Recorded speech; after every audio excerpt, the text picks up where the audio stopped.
Hello, my name is Dr. Lynn Basko. I am a professor at Grand Canyon University in the College of Education. And today we are going to be discussing formative assessments and data, how to use them in your classroom. A little bit about me very quickly. I am an associate professor at GCU. I've been there for 7 years, almost 8 years now. And before that, I taught 5th grade for 8 years in a public school here in Chandler, Arizona. Loved that very much. After I got my doctorate, I wanted to work with teachers and help them to become the best teachers they could be for our kids, of which I now have 2, Lucy and Molly, who are almost 5 and almost 3. I need to actually get some newer pictures on there. So that's who I am going into this, just so you know a little bit about me. Let's dive right in.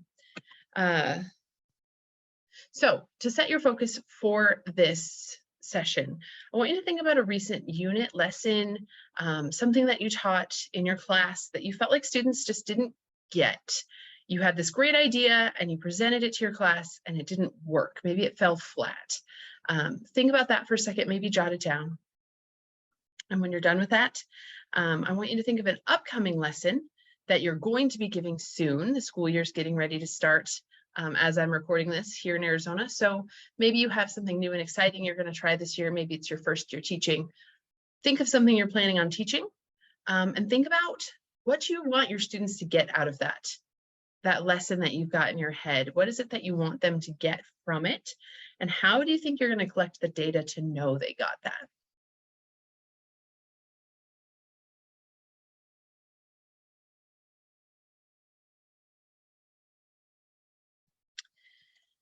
So now let's think about what the word assessment means. What do you think of when you hear the word assessment?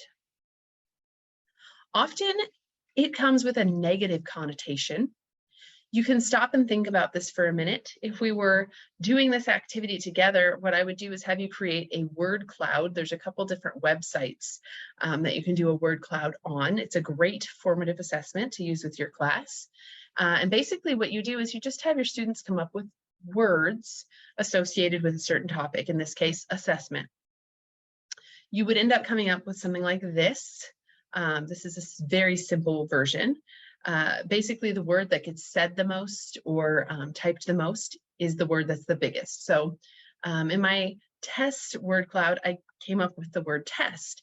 Assessment is often correlated with testing, sometimes learning, sometimes it's correlated with busy work. When I was in the classroom, testing and assessment was becoming very negative for teachers because it was being overly used. And I believe it still is today to some extent, but teachers were being asked to assess their students so often that they almost didn't have time to teach content. So a lot of teacher friends that I have don't think of assessment as a good thing. They hear, oh, we need you to give your class an assessment, and they groan, just, oh, I don't want to give them another assessment. And students often have anxiety related to assessments as well. So what we want to try to do is we want to try to rebrand assessment. Let's think of it as something different than paper and pencil tests, torture, all that grading. Let's think of it in a positive light. Some people now say that the word assess means to sit beside. And that has a completely different tone to it. If that's true, then an assessment really means that you're coming alongside your students and you're helping them grow.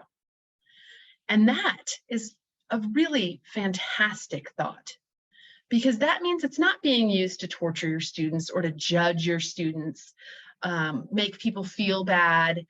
You think of the old days when people were graded on a bell curve where only 2 people could get a high grade and everybody else would be failures. That's not what assessment is for. Assessment is for helping your students grow. You have goals for them, they have goals for themselves. You are helping them reach those goals to the best of your ability. And the only way to do that is to know where they're at in that process. So let's think of assessment as coming beside our students. Formative assessment in particular is used for teaching. It's not an assessment of what we've taught, it's an assessment for us to help us know what to teach. So let's go ahead and take a look at some different kinds of assessments. The first type of assessment that you may use in your classroom would be a diagnostic or a screener. Many districts actually give these tests as district-wide, maybe even statewide, to know where students are at the beginning of the school year. This is very important because you don't know what background information students are bringing with them to their class. You may have a student coming from your school who you know, and you know their background, but you're going to also be getting students, especially in early grades like kindergarten, who've never been to school before. You don't know what their background information is. And that's when the diagnostic or screener is going to help you. Now, this can be a beginning of the year test. This could also be a beginning of a unit test. So you're about to start teaching fractions. Do they know any fractions yet? This is your diagnostic screener. Typically, for teachers who are creating their own diagnostics, you want it to actually be the same as your summative assessment or your end, your end of your unit assessment, so that you can see their growth. So that's something you're going to see throughout your teaching. Then we're going to get into these formative assessments, which is our topic for today. The formative assessments you can see occur multiple times throughout your unit. So again, if we're going through fractions, you do a screener. You find out 20% of your students have never heard of a fraction. 10% of your students already have some understanding. These are the kind of data you'd pull from your screener. And then from your formatives, after each lesson, during your lessons, beginning your lessons, you're going to check in with your students and see where they're at with this information, this knowledge. So on the first day, they're probably not going to be very far, but on the fourth day, you're going to be able to see who's been absorbing what you've been teaching. So student level assessments and teacher level assessments. So they're gathering data about themselves, you're gathering data about them. They're gathering more data about themselves, you're gathering data about them. And then you're going to do that summative, that final, that test at the end when you feel that most of your students have met your goal. So this is going to tell you a few things. It's going to tell you how to pace your teaching. It's going to tell you which students need extra help, which students need extra enrichment. And it's going to tell you when to give this final test. You might have planned a week on fractions and your whole class gets it in 2 days. You might not have to take the whole week then. You could do a little bit of practice and move on to the next topic that maybe a class needs more time on. Or you might find out that 70% of your class is getting it, they're on pace, but there's those 3 or 4 students who are struggling and they need your help. And that's where formative assessments are coming in. These are not going to be for judging. These are going to just be for growth and teaching. And you'll see that they happen the most out of any other assessment on this chart. These other ones are usually happening at the district or state level. You're going to have that district or state test that you're required to give each year. Obviously, one of our goals as teachers is to help our students pass that test. And again, you're not going to know if they're ready to pass that test unless you do these formative and summative assessments in your classroom. Okay, so let's keep moving on. Again, you can pause this at any time if you want to reflect on any of the slides, click on any of the links. There's a lot packed in here, and I want to make sure that we don't run out of time. So in your classroom, as I mentioned before, formative assessment is an assessment for learning rather than an assessment of learning. Now, while it's going to give you data that you could potentially give to a parent, it's not necessarily going to say whether or not a student knows something, because it's not happening at the end of your teaching. They are continuous. Formative assessments should be happening all the time. And as you progress as a teacher, some of you may be brand new teachers, some of you are probably well seasoned, you will find that these happen naturally. Some of these are so continuous that you don't even realize you're doing them. They're just part of your teaching. And for you seasoned teachers, that might mean it's time to try something new because perhaps it's getting stale for you. But for the new teachers, this is something that that is unique to teachers who have been trained as teachers.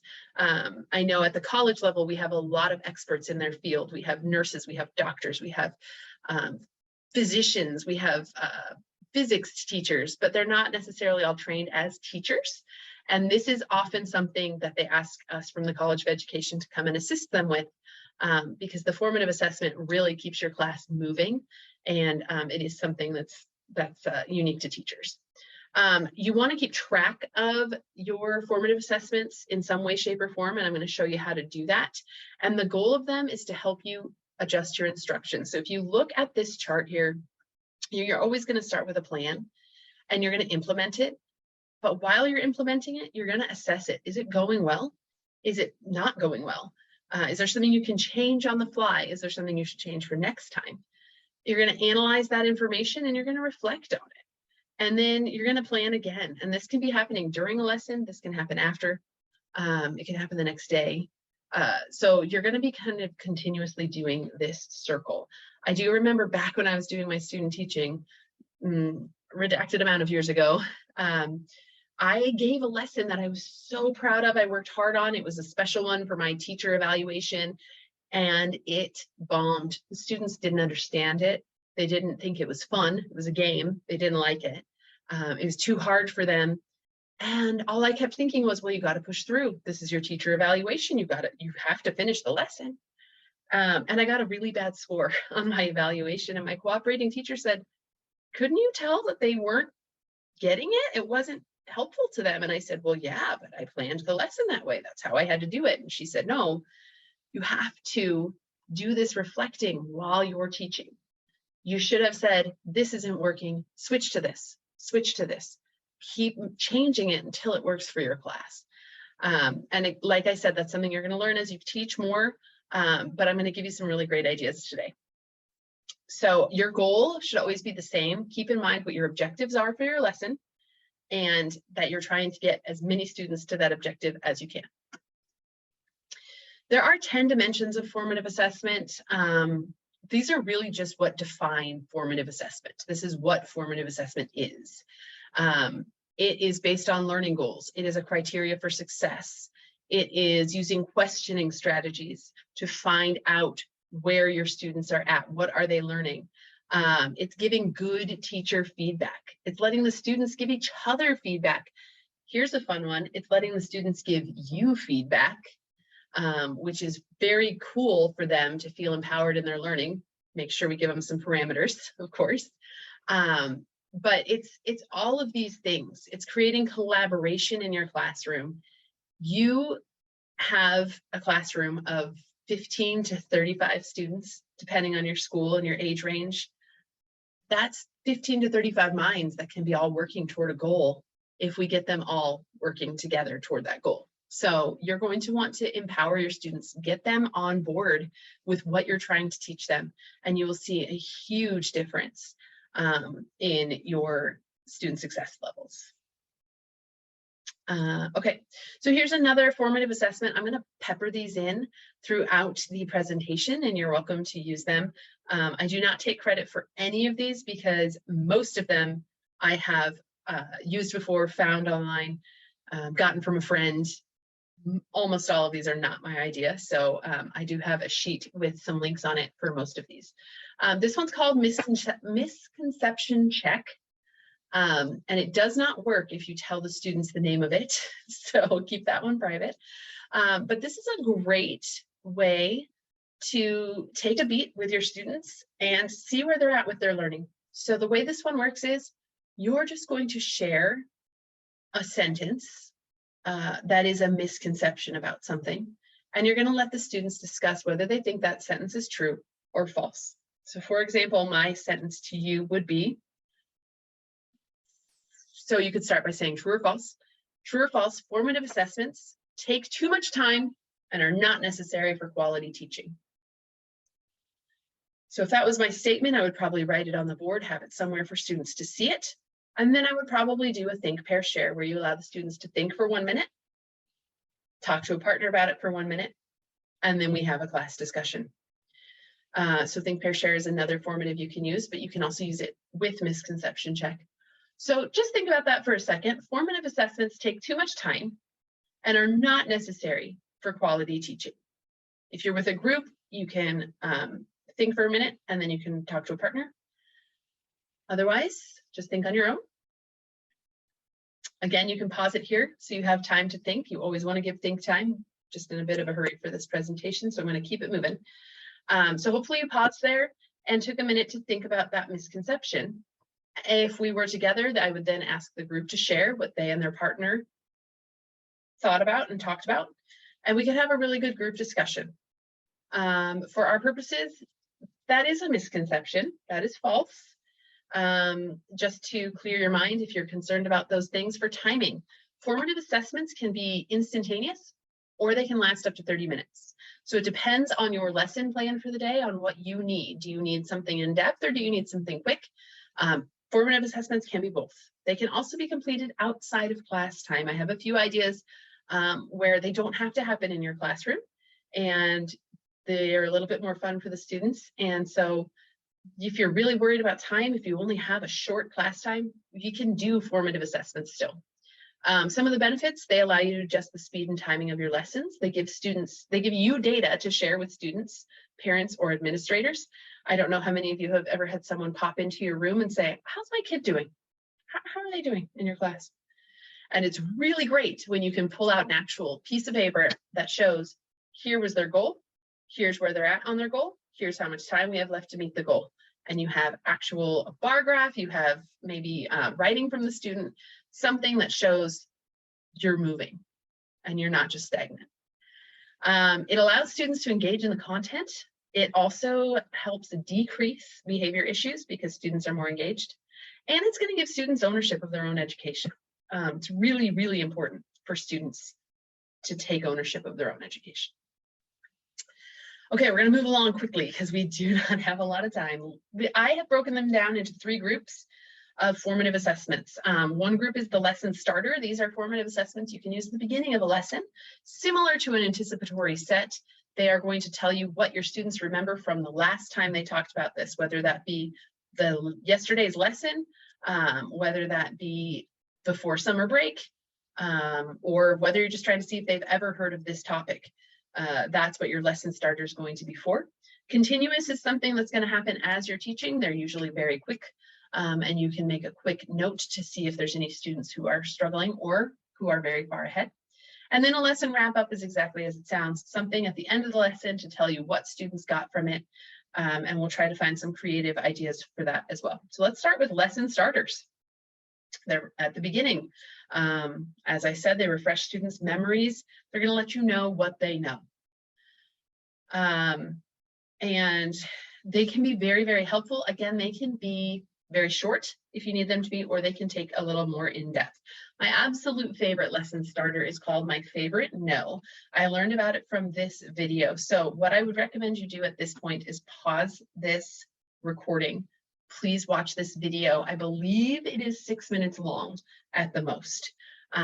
This teacher is amazing at formative assessments. So please pause here, watch this video, and then come on back. Hopefully you paused and watched that video. My Favorite No is fantastic. If you didn't have time to watch it, basically what she does, she starts her day with a math problem. She's a math teacher.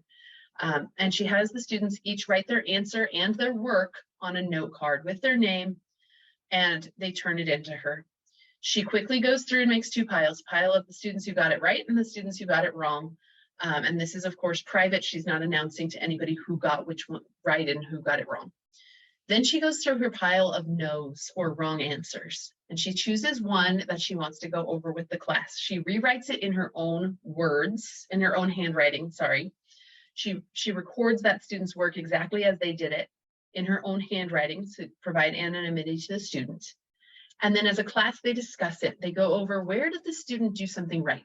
What is something they did right? Okay, maybe they carried their 1, maybe they added correctly, whatever it was. And then they go and they say, okay, where was the mistake? And they find it together as a class. And what she's doing is she's engaging her students. She's bringing positivity to a negative situation. And she's teaching the class how to correct a mistake and how to find a mistake, so that when they're taking their test at the end of the school year, they could recognize their own mistake. So she's done so many different things with this, and they're engaged and they're in a higher level thinking, and students are not feeling left out. This also gives her a pile of no's, and she can see there's a group of students I need to work with on this. And maybe she records which students those are. And after a week, she says, okay, these 3 students have been in the pile every day. We need to figure something out. Maybe it's going to be a small group, maybe it's tutoring, whatever it is. She knows which students really need it. And she can see if she's got 20 kids in her class and 10 are getting it and 10 are not, she probably needs to continue that lesson. If she's got 20 students in her class and 17 kids get it and 3 kids don't, it may be time to move on and work with those 3 kids at a different time, so that the rest of the class is still getting pushed to the next level. So there's so much data she can collect from it. She's keeping her students engaged. It's a fantastic, fantastic lesson starter, and you can use it with many different subjects. So I highly recommend trying that activity out. Really good lesson starter. Of course, it is one that takes a little bit longer. That probably takes 5 to 10 minutes of her day. So there's a couple others that can be shorter. We tried the word cloud. You can do that either if students have their own devices, they can get on a website. I think one's called Mento. It'll be on the sheet I have for you. They have their own devices. They can just type in words, and the words that are used the most will get bigger. It's live, so they can see which words are getting used the most. If you want to project it, or if you prefer it be projected at the end, you can do that too. A word cloud just gives you a quick idea of what students are thinking of, so you kind of know where they're at.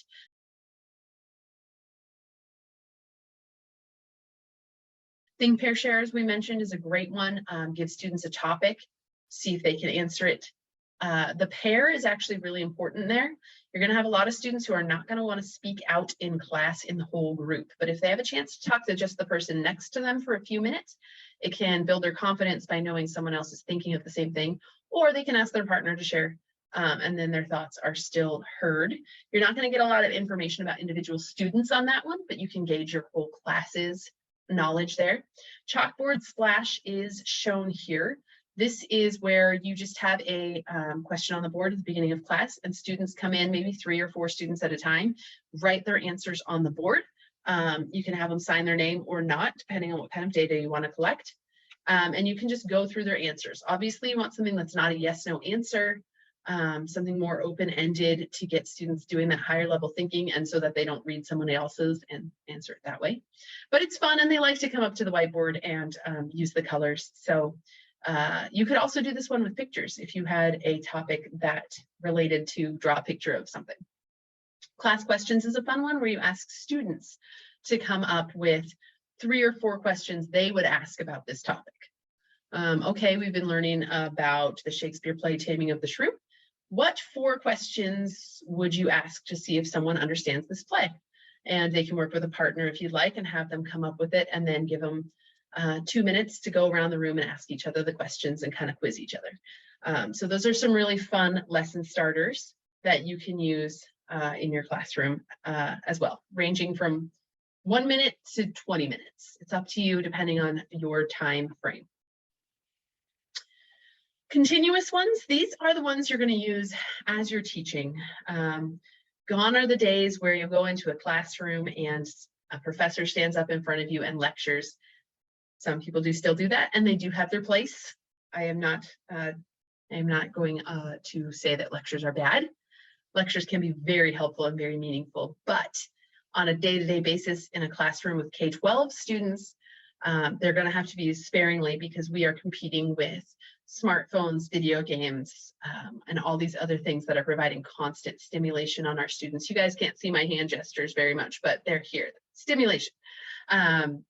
So we don't get the opportunity to do a lot of long lectures. If you are doing a lecture type situation, I do recommend walking around the room to help your students stay engaged. They have to follow you, have them take notes, have them do any of these formative assessments I'm about to show you to help them stay engaged, so you can know where they're at while you are teaching. So they're happening in real time. These can be a really great way to just make yourself a quick note of who might need some extra help or who's getting it. I always throw those students in there. They tend to get forgotten in the classroom because we just don't have a lot of time. It is hard to teach at 5 different levels. You've got your above average kids, you got your fast kids, you've got your average kids, you got your below average kids, there's so many. And often those students who need that enrichment do get forgotten. So just keep them in the back of your mind. Jot down if you see a student who's just flying through your material and might need something a little deeper. So here we go. Here's some continuous formative assessments for you. Here's the thumbs up, thumbs down meter. So you're giving a talk, you're showing a PowerPoint, whatever it is, and you just say, okay, real quick, everybody, on your thermometer, are you totally getting what I'm talking about, not getting it all? Or give me a gauge. Kind of like right here. Now, the more specific you make your question, the more specific they can answer you. If you just ask the students, do you understand what I'm talking about? They'll probably all give you a thumbs up, just so you'll keep moving because they don't want to worry about it. But if you ask them, who here would be able to pass the test on this topic today? Okay, maybe that's a more specific question. Now, make sure you tell them to give you their answer in front of them, especially if students are sitting in rows, so that they don't have to display to the world that they're a big thumbs down. You want them to be honest to you. And that's just a quick thing. You're not going to write down every single student's response there, but maybe you see 3 or 4 hands that are just down, down, down, down. Maybe you make a quick note that those students need some help. If you're seeing a lot of these, you're probably right on track, unless you're at the end of your lesson where you want to see a lot of these. Quick draw, this is when you have students quickly draw you a picture about what they were learning about. If you're doing online learning, this is really fun with Zoom. You can actually have students doodle on the screen. But in person, you could give students whiteboards or just a piece of paper or something where they can draw you a picture about what they've learned so far. So if I've taught about the Boston Tea Party, I could say, draw me a quick picture of what you think that looked like. Make sure they know it's like a 2-minute, 1 minute, whatever time length. So just quick stick figures, and they can show you, hey, look, I got that part. I got the part about the tea. And maybe you'll find some really cool details that they found in your teaching. Other continuous assessments. This was another fun one that I found for online learning. It's just having them share an emoji with you from their device. They could do it in the chat, just because there's so many different smiley faces. You could say, okay, which smiley face why did you pick that smiley face and not this smiley face? And you might get some really, really good deep feelings. But in the live classroom, it could be really fun to actually just make these sticks where maybe they have 2 or 4, however many you want to make, and they just keep them at their desk. A little bit smaller ones would probably be just fine.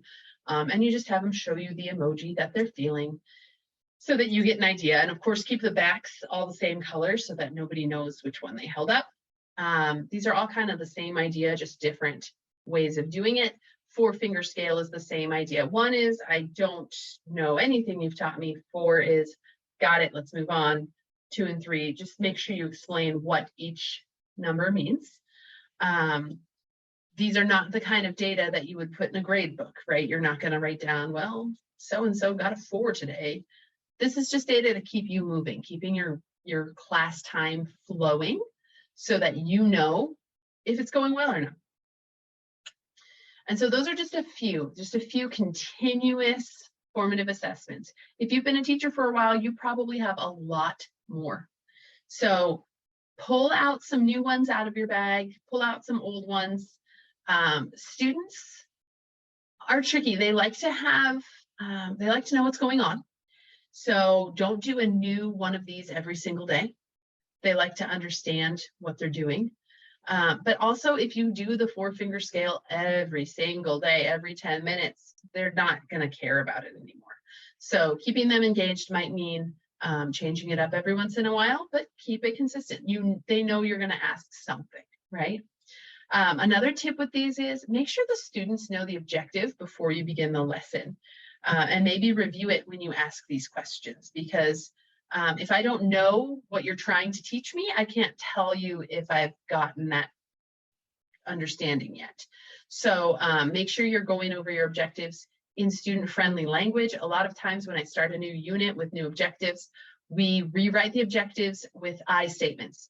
By the end of this lesson, I will know how to do blank. I will be able to blank. And then you can use those same statements when you're doing these check-ins. Who here can do the objective that we stated at the beginning without any help? That's a 4. Who can do it, but they might have a few questions? That's a 3. Who could do the objective, but they would need my assistance? And who doesn't know how to do the objective at all? Okay, so that would be a really good way to do that. All right, let's stop for a second and talk about data collection. Are we collecting data from this? Why and how? So the answer is yes, we are going to collect data from this. Data collection is another one of those things where you're like, oh, I got to turn something else into my principal. I have so much to do and I don't have time for this. We're going to do the quick and easy way, okay? Data tracking for formative assessments. This is simple. Print out a list of your class with a whole bunch of these lines. Put the objective at the top.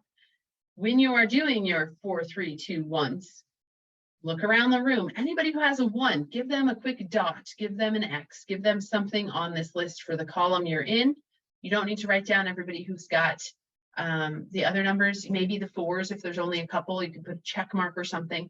Just very quickly. This is something you're going to keep up at your area, so the students don't need to look at it. It's just for your knowledge. So you can say, okay, I need to go back to this for student A, B, and C. They need help on this later. I need to figure out how I'm going to help them. And you can track it throughout the lesson. You could track this over several days of a unit.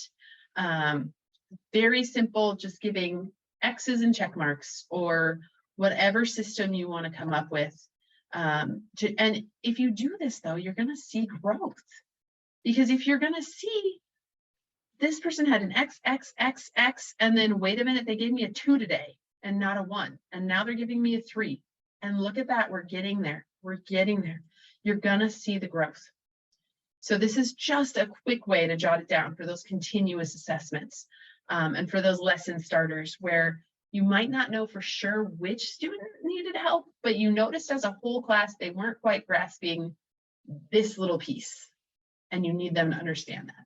So you could just quickly note, mention, discuss with class a little bit more about blank. So keeping that data for yourself. This is more personal for you.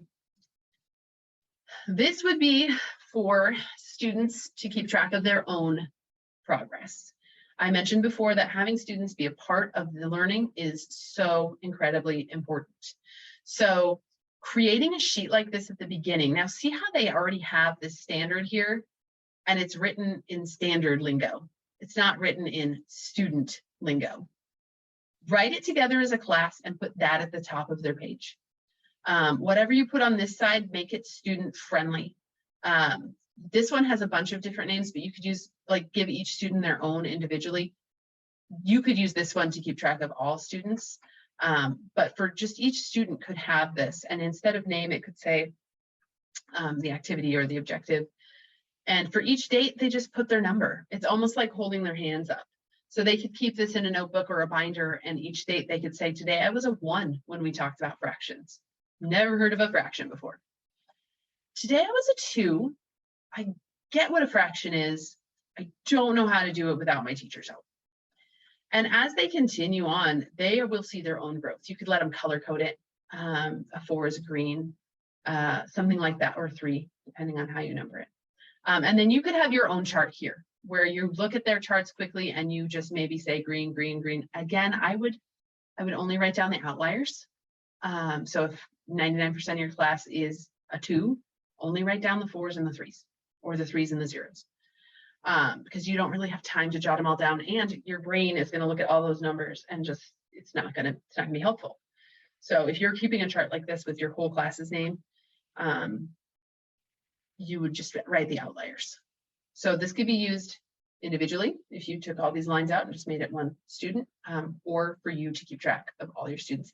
And if you do that, if you have the students say every day what level they're at, and you write down every day what level they're at, you're going to see the growth, and the parents and the principal are going to see the growth. And that's what parents want. Parents want to know that every day that your child is coming to you, they are moving forward. And you're going to make dreams come true. It's going to be great. All right, so lesson wrap-ups. We are running low on time, so I'm going to be quick. You're going to gauge students' understanding of what they just learned. Now, these have been used for a long time. This is not a new idea. slip out the door, an exit slip. This is something that's been used a lot. So be careful. These can get stale very easily. I remember doing these in college, and every single class period, okay, everybody write down 3 things I learned today and 1 thing you found. And it's exhausting. So change these up a little bit with your students. Make them meaningful to you. Don't ask them for 6 pieces of data if you don't want to look at 6 pieces of data. So this is just an idea. You don't want this to be busy work or filler. You want to use this for you. So what do you really want to know about that lesson? Do you really want to know if they learned what a fraction is? Do you really want to know if they know how to add a fraction? Be specific on these. So today I learned, if you want them to answer that question, that's fine. It's a little open-ended. It's hard for them to come up with something. What did you learn about fractions today is a little bit more specific. So you could do that. Maybe you don't ask for this much data. Maybe you just ask for 2 things. Tell me something you learned. Tell me something you want to know more about. This roses, buds, and thorns is another version of the exit flip with some more specific sentence starters.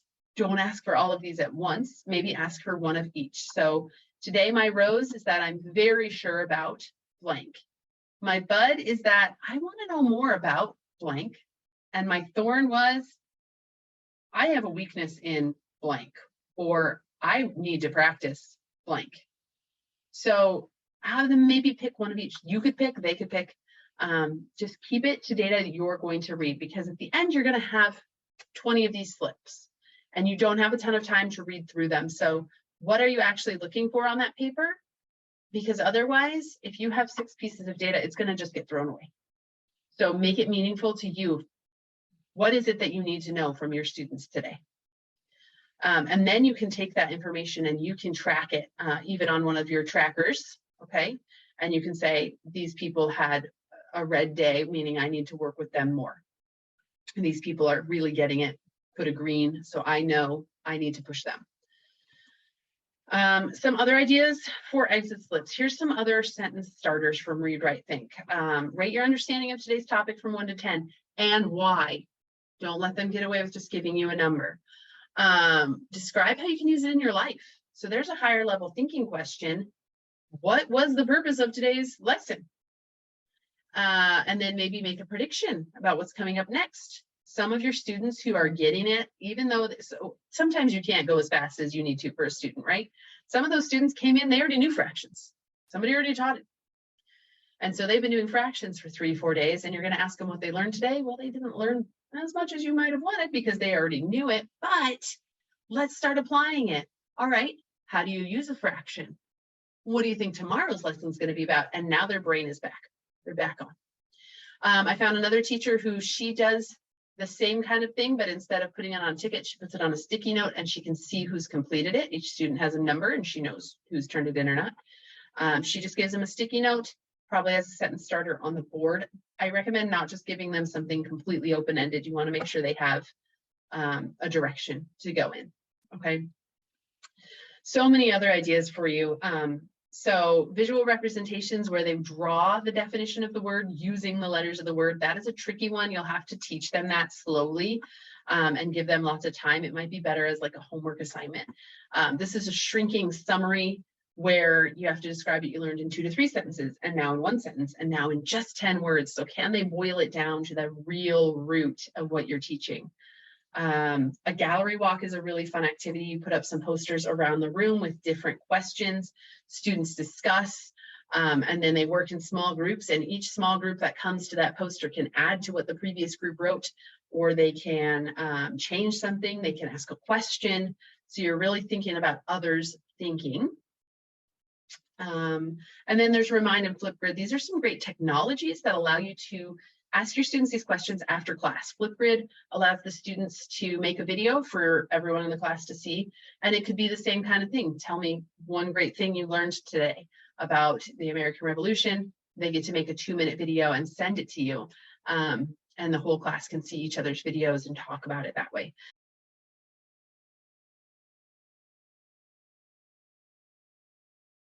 And Remind is a text messaging service. So depending on the age of your students and your district's technology policies, those are some fun ways to have your formative assessments come after your class ends. This is student growth journals, which I recommend everybody does because they're fantastic. And this is a specific one I found online because it had the best questions, but you'd want to change it for your purposes. So this one's about meeting their minutes that they have to do in their reading. But you would do it of what was my goal for today? Something I learned today, where I'm struggling at, what's my goal for next week? Constantly having the goal setting happen. Hopefully they're meeting with you at a minimum once a month, hopefully once a week, to talk about their goals in your class, so that you can involve them in this process. And if they're tracking their goals each day, now you may not get to this every single day. This might be once a week because you don't want them to get bored with it either. But if they are on pace, if they've got a chart showing them how they're growing, they are going to be so much more engaged. So this is another way to do your formative assessment at the end of the day. You could collect their journals, or what would be better is if you just let them hang on to their journals, and when you meet with them in that student teacher conference, you go over the journals together. That's another good piece of evidence for teachers, for parents and administrators as well. Okay, so data collection. This is a fantastic video. Again, if you'd like to pause and watch that, that is about student conferencing and goal setting. And they talk about how they were able to differentiate their instruction by allowing their students to be a part of that process, and their attendance rates went up, their student motivation went up. It is fantastic. So I do recommend you stop for a minute and watch that video. Again, it's no more than 6 minutes, and I think you'll really enjoy that as well.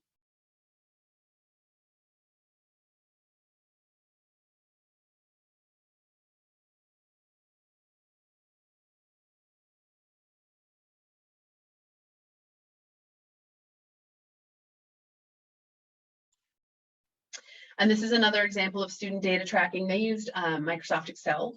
So if you do have access to that kind of technology, Excel or Google Sheets, where students, when they actually click got it, it turns green automatically for them. So they can see, okay, this is my goal for maybe a whole quarter is to get these 4 things, or a couple of weeks. And I'm getting there on some stuff. There's still stuff I'm struggling with, and that's okay. So they've got a personal goal picked out. This is really good data tracking to go with your formative assessments. And if you allow the students to assess themselves, so at the end of the day, they're doing that ticket out the door. They're starting the day with, what do I remember? Do I even remember anything about yesterday? Then you're allowing them to be able to complete this chart correctly. And they can actually say with confidence, yes, I do know how to do that. And I can prove that I know how to do that because I have all this data from my formative assessments. And then you can give them the summative, which will truly prove it with the number that they see on the sheet or their letter grade that they receive. Another idea for a student journal. Some of these are in depth. So these might be more for teachers who are teaching all the subjects for the whole school day. You've got a little bit more time to try to get into students' goals a little more deeper. If you're teaching a 45-minute math class 6 times a day, you don't have a ton of time, but somehow if you could get this goal setting in there, it will definitely help. Last thing, couple quick tips for these formative assessments. Be intentional. Don't try to throw them in as you go. Write them into your lesson plan. Today I'm going to use the 4 fingers. I'm going to use a ticket out the door, and the question will be this. Keep a little bit of variety in it, but like I said, the students like routines. So maybe they always know the last 5 minutes are going to be some kind of closing of your goals, wrapping up of your goals. So they've got a routine, but it's not stale. That's kind of the balance you're trying to go for. And don't be afraid to model these. If you want these to be super effective, show them how to do it.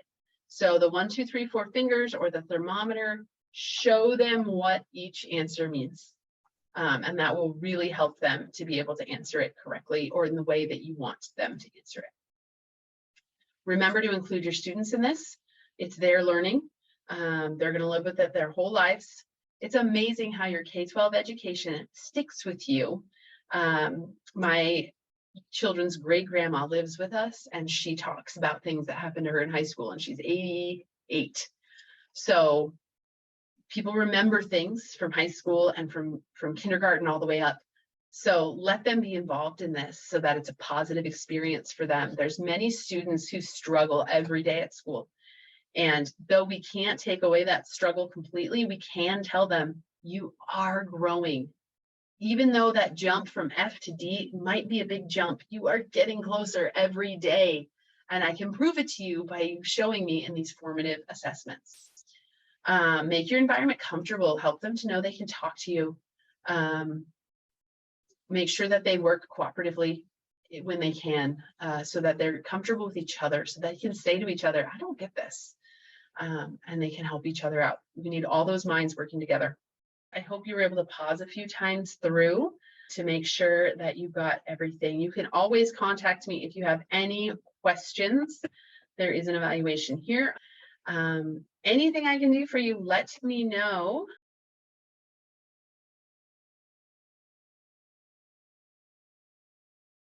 Thank you so much for watching. Have a wonderful school year.